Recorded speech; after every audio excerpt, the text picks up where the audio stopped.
श्री कृष्ण कहते हैं, मन खुश रहे हमारा और इस जगत का कल्याण हो।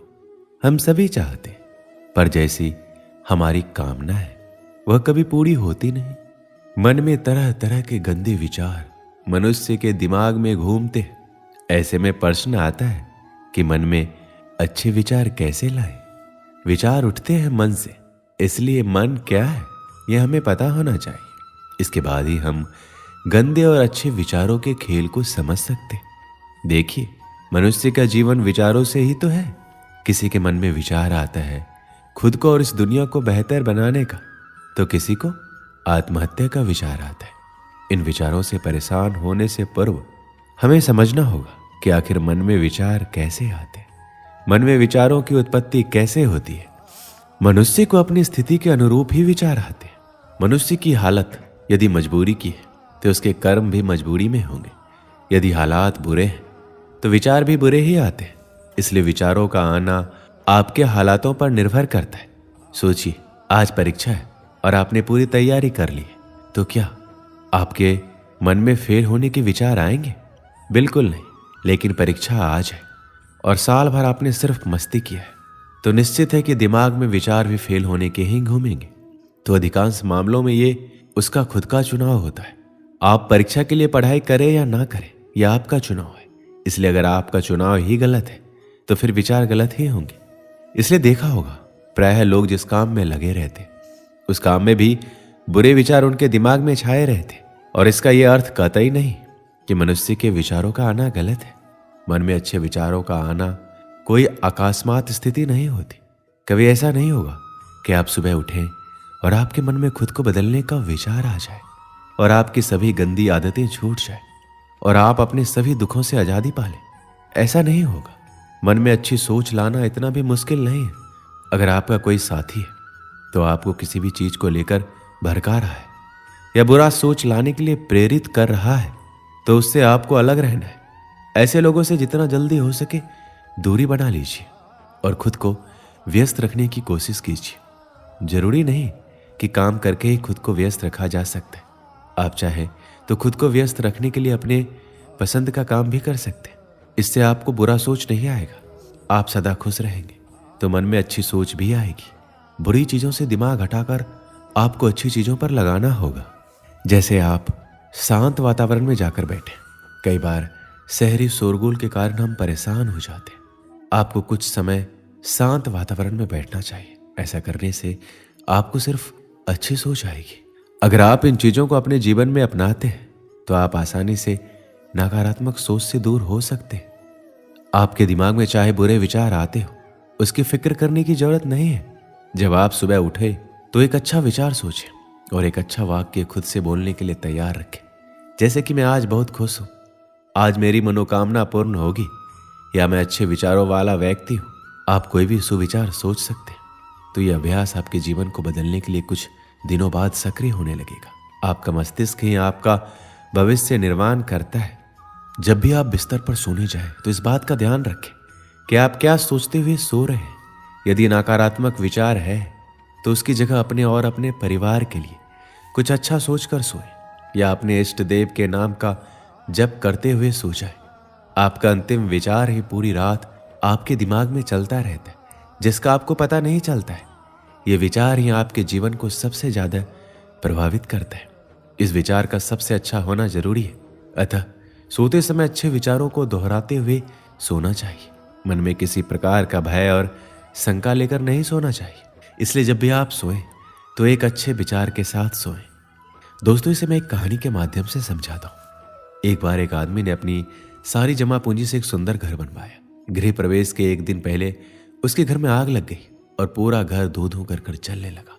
सब लोग आग बुझाने में लगे थे, लेकिन वह आदमी बाजार गया और मिठाई का डब्बा ले आया। जैसे ही वह मिठाई सब लोगों में बांटने लगा तो लोगों ने सोचा शायद घर जलने के कारण इसको गहरा सदमा लगा है, इसलिए इसे समझ नहीं आ रहा है कि इस समय इसे कैसे रिएक्ट करना है। फिर किसी ने पूछ लिया, भाई तेरा घर जल गया है, तू लड्डू बांट रहा है? और वो उत्तर सुनकर प्रश्न पूछने वाला निशब्द हो गया। उस आदमी ने उत्तर दिया कि आप लोग ये देख रहे हो कि गृह प्रवेश से पहले मेरा घर जल गया, लेकिन मैं ये सोच रहा हूं अगर मैंने गृह प्रवेश कर लिया होता तब आग लगती तो मेरे घर के साथ साथ मेरे परिवार वालों को भी नुकसान हो सकता था। इसलिए मैं ईश्वर का धन्यवाद कर रहा हूँ कि आपने मेरे परिवार को बचा लिया।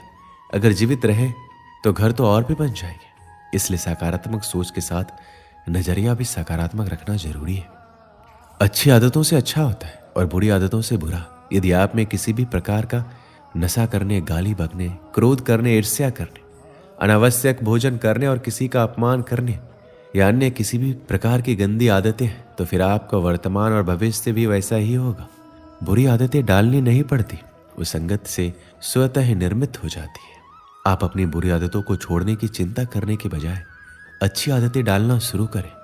जैसे सुबह जल्दी उठना, किसी असहाय की सहायता करना, माता पिता के प्रतिदिन पैर छूना, अच्छे प्रवचन सुनना, लोगों से विनम्रता से बात करना। खुद की और अपने मित्रों की गलतियां स्वीकार कीजिए। खुद का मतलब ये है, यदि आपसे घर, कॉलेज, ऑफिस या अन्य कहीं पर गलती हुई है तो इसे स्वीकार करने में कोई हर्ज नहीं है। गलतियों पर पर्दा डालने का प्रयास करेंगे तो आप लोगों की नजर में गिरते जाएंगे।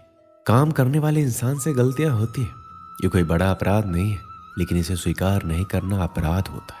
यदि आपके किसी मित्र, सहयोगी, परिवार के सदस्य या रिश्तेदार से कोई गलती होती है तो उसे भी स्वीकार करके उसको माफ करना जरूरी है। देखिए, जब इंसान के कदम उसे किसी नई मंजिल की तरफ ले जाते हैं तो अक्सर उसे पीछे मुड़ के देखने का मन करता है, क्योंकि उससे उसकी खट्टी मीठी यादें जुड़ी रहती है, कुछ सुविधाएं भी उसे वहां मिलती है।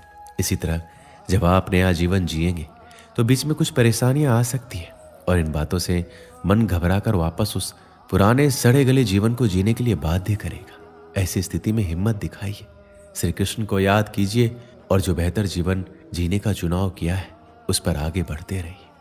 पुराने समय में एक सेठ नदी किनारे वाले गांव में रहता था। कभी कभी नाव में सामान भरकर दूसरे गांव में व्यापार करने जाता था। उसके आसपास बहुत धन संपत्ति थी। वह नाव से सफर करता था, लेकिन तैरना नहीं जानता था। एक दिन वह दूसरे गांव से सामान बेचकर अपने घर लौट रहा था। नदी के बीच में उसकी नाव में छेद हो गया। नाव में पानी भरने लगा। सेठ डरने लगा कि अब वो डूब जाएगा। तभी उसे थोड़ी दूर एक मछुआरे की नाव दिखाई दी। सेठ ने मछुआरे को आवाज लगाकर अपने पास बुलाया और बोला कि मेरी नाव डूब रही है, मैं तैरना भी नहीं जानता, भाई तुम मुझे बचा लो, मैं तुम्हें अपनी पूरी धन संपत्ति दे दूंगा। मछुआरे ने उसे अपनी नाव में बिठा लिया। मछुआरे की नाव में बैठने के बाद सेठ की हालत थोड़ी सामान्य हुई। अब सेठ कुछ सोचने लगा। वह मछुआरे से बोला, भाई अगर मैं तुम्हें मेरी पूरी संपत्ति दे दूंगा तो मैं अपने घर परिवार का पालन कैसे करूंगा? मैं तुम्हें पूरी नहीं आधी संपत्ति दूंगा। मछुआरा चुपचाप नाव का चप्पू चला रहा था। सेठ फिर सोचने लगा। कुछ देर बाद उसने मछुआरे से कहा, भाई मेरी संपत्ति में मेरे बच्चों का भी अधिकार है, मैं तुम्हें आधा नहीं 1/4 संपत्ति दूंगा। मछुआरे ने कुछ नहीं कहा। कुछ ही देर में नाव किनारे पहुंच गई। अब सेठ की सोच पूरी तरह बदल चुकी थी। वह सुरक्षित किनारे पर आ गया था। सेठ ने सोचा, इसने मेरी जान बचा के कोई बड़ा काम नहीं किया, ये तो इसका धर्म था। ये सोचकर सेठ ने मछुआरे को सोने का एक सिक्का देना चाहा, लेकिन मछुआरे ने ये लेने से मना कर दिया। सेठ ने वह सिक्का भी अपने पास रख लिया और वहां से चला गया। दोस्तों, इस कहानी से हमें क्या सीख मिलती है कि हमारे मन में अच्छे काम के लिए विचार बहुत कम आते हैं, और जब भी कोई ऐसा पुण्य कर्म का विचार आए तो वह काम तुरंत कर देना चाहिए। समय के आगे बढ़ने के साथ साथ हमारे विचार भी बदल जाते हैं। दोस्तों, इस वीडियो में बस इतना ही। मिलते हैं अगले वीडियो में। अपना ख्याल रखिएगा। जय श्री कृष्ण।